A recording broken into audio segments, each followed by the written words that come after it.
Thank you for tuning in. I wanted to do a good story about the church because there's plenty of bad things that people come on here and say about church. So I wanted to come here and say something nice. That happened to me, that experience. On the other hand, I want to say that they didn't let me tell a story in church. But in any case, here it goes.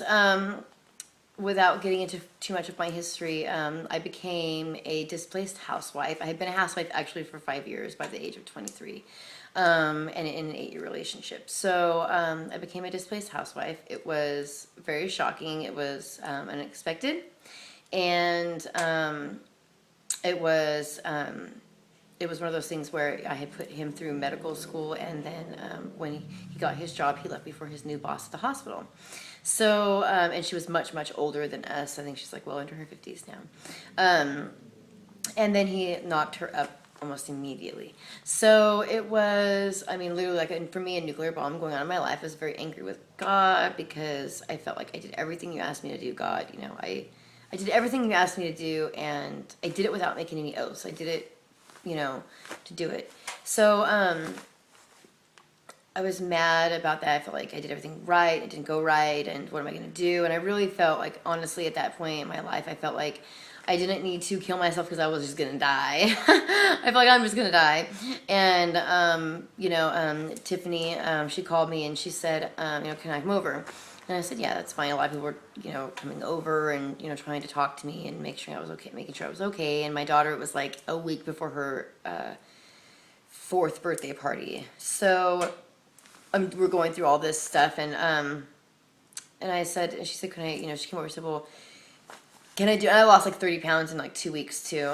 She said, can I do anything to make it better? Because I was obviously like not doing so. It had only been about maybe 3 days, and I was already losing weight and stuff and doing well. She said, is there anything I can do for you? And I said, no, there's nothing you can do. I mean, nothing's going to make this better. She's like, can I help? And I was like, well, how can you help? She's like, well, what if me and just like all the girls come over and just like bust out on your house and clean your house? Because I had like almost a 3,000 square foot home. And I was like, I don't know anything about it. I don't want people in my shit. You know what I mean? Like, I'm just not really into that. But I was like, I don't know. And then before she left, she's like, well, what do you think about, letting us come over and help? And I was like, I'll think about it.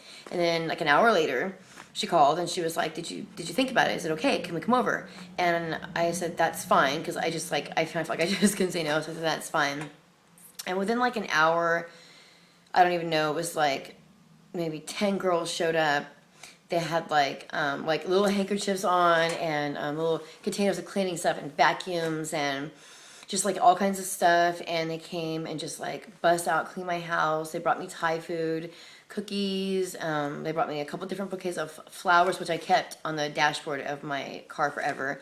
And like prayed for me and just came and just like showed me love and was just nice to me and told me some different stories about hard times, like a whatever, when they were in relationships or stuff like that, which didn't really pan out. Oh, we did not get back together. There was no hope there. But,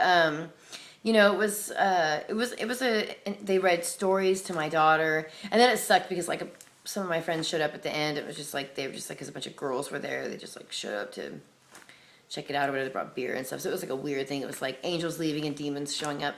But, it was, it was a big thing in my life. And later on, see, I didn't really realize, I guess, how symbolic it was, because I always felt, because I grew up poor. My parents cleaned houses in town, and they cleaned a lot of students' houses that I went to school with. So I grew up, like, cleaning my peers' houses, helping clean their bathrooms, and, like, wearing their hand-me-downs and stuff. So I always had, like, a little bit of a thing, not a chip on my shoulder, but just, like, a thing about it, And so, it was just interesting because some of those girls that come to my house that day were people that I grew up actually cleaned their houses or their friends, their family's houses.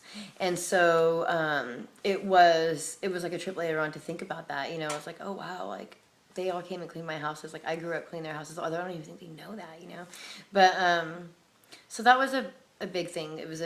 I thought it was a big thing for the church, for the women to do. They came and just just showered me with love and and told me everything's, going to work out one way or the other. And it did.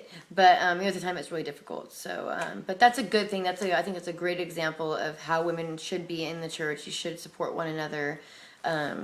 This was a group that, some of the girls went to home group, some of them didn't. Some of them were in college and in town at the time. It was like around, Easter or whatever.